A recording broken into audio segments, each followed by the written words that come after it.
Welcome back, passive income investors. Today we're going to talk about building the perfect portfolio for you.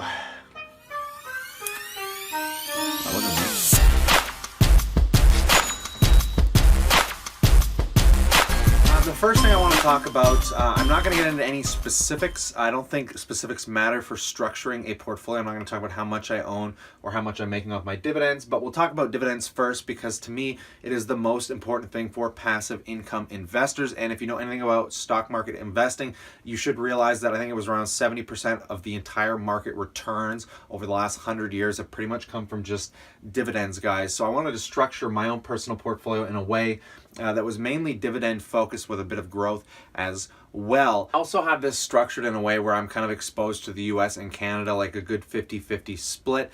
This causes quite a bit more volatility, especially when you're picking individual stocks, because you're going to have the dollar exchange fluctuating the value of your portfolio as well. I don't own any international yet. I do want to get some stocks that are in China, and actually right now might be the best time to pick it up considering quite the correction they have had. I just haven't got around to it just yet because there's a lot of companies in the US I've been really focusing on along with here in Canada. But the basic structure I currently have set goes as follows: about 30% in the banking sector, mainly Canadian banks. I have tech sector. This is what I mainly focus on for growth. I've got a lot of Apple in here, some Microsoft, Facebook, things like that. My utilities, really incredible drip along with the bank sector here. This currently makes up about 20-25% of my portfolio, which I'm going to look at expanding. I'm always expanding this one, trying to get to its max. I just got into drugs. If you watch this channel a lot, talk a lot about Constellation brands. I talk a lot about like Philip Morris, Altria Group, all the drugs, Canopy, things like that.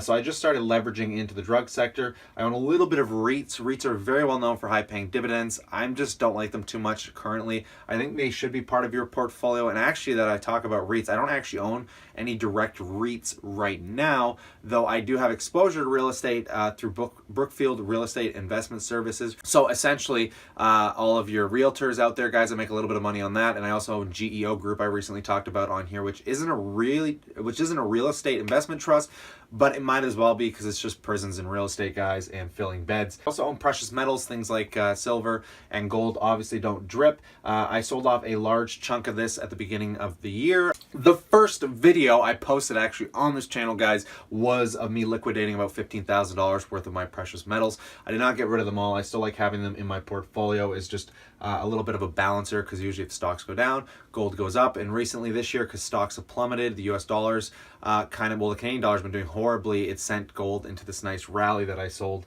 into, guys. Now, if you are building your portfolio, and I'm sure you've heard you want balance, and you're going to use something like M1 Finance, which is an investment platform that actually leverages your portfolio, so it's always balanced. You'll notice there's not a lot of balance here. I am not exposed to all the sectors, like the medical sector, guys. For my own personal investment philosophy, guys, I think I'm pretty well diversed here, and I'm pretty happy with the way this is structured currently. And if you're wondering why I have such overexposure to these sectors, is because when I got into building my portfolio, I kind of have a set idea in mind, and I want this portfolio to be somewhere between, I'm going to say $300,000 and $500,000 in the next 5 to 10 years. And that's just my personal goal for this. So what I'm doing is I'm going to look at individual sectors, pick the stocks I like the most, and if I feel aggressive enough, I'll buy and buy and buy and buy over time, and I'll just pick the ones I like the most. And you'll see there's certain sectors I like a lot, and because I want a lot of growth, I figured I'd focus on the tech sector first. I've been buying into a lot of the tech stocks, guys, just to try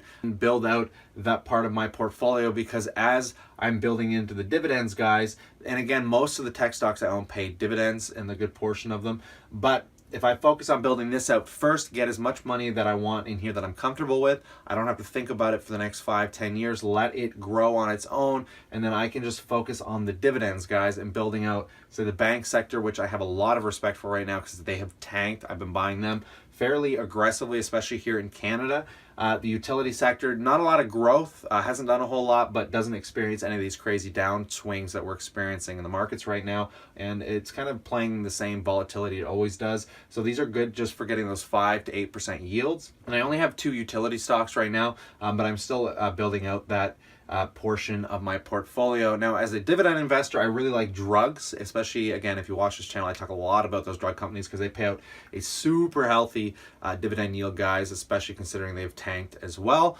So there's a lot going on with that. Real estate obviously pays out really high dividend yields, guys, and metals obviously don't pay nothing. I think there's only 3 positions in my whole portfolio right now that don't pay dividends, and that would be within the tech sector and the metals. I am recycling these through a drip, so I'm using the stocks I own to buy more stocks, and essentially it's like getting free shares that also make you money, and you can grow this quite substantially if you have 10, 20, or 30 years. And with the tech sector, though, you're going to get the growth, but you're also going to get a lot of risk, whereas if something bad happens to this part of my portfolio, it's not going to affect the overall piece of it. And the good thing about the dividends, guys, is the more dividends I can get now, the more things I can buy into the future. For instance, if I wanted to buy more risk growth stocks, I don't have to use the money that I worked hard for. I can use the invested dividends to put into that and take that risk without me actually having to put in any extra initial work, which is something that I like as well. I don't want to have to go work a job to take on a high risk investment and put all this work and time and effort into it to have it flop.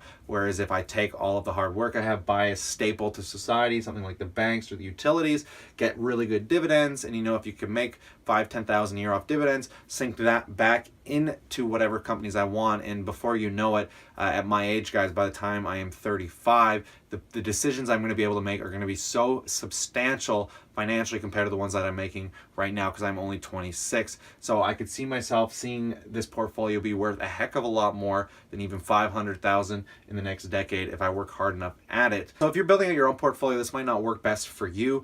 Sometimes you might want to be more diversified, and you're going to invest into a ton of companies up front and do little portions into maybe 40, 50, or you're an ETF investor, guys. But from my own personal standpoint, I like having full control over my portfolio, so I only buy individual stocks, and I focus on the sectors I personally like the most, that I feel are most reliable.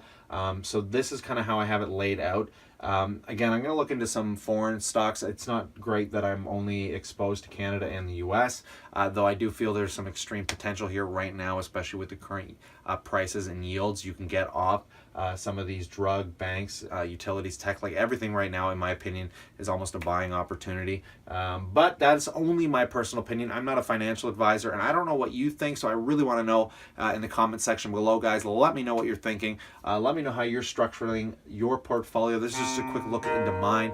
So stay cool, stay awesome, and I'll see you tomorrow.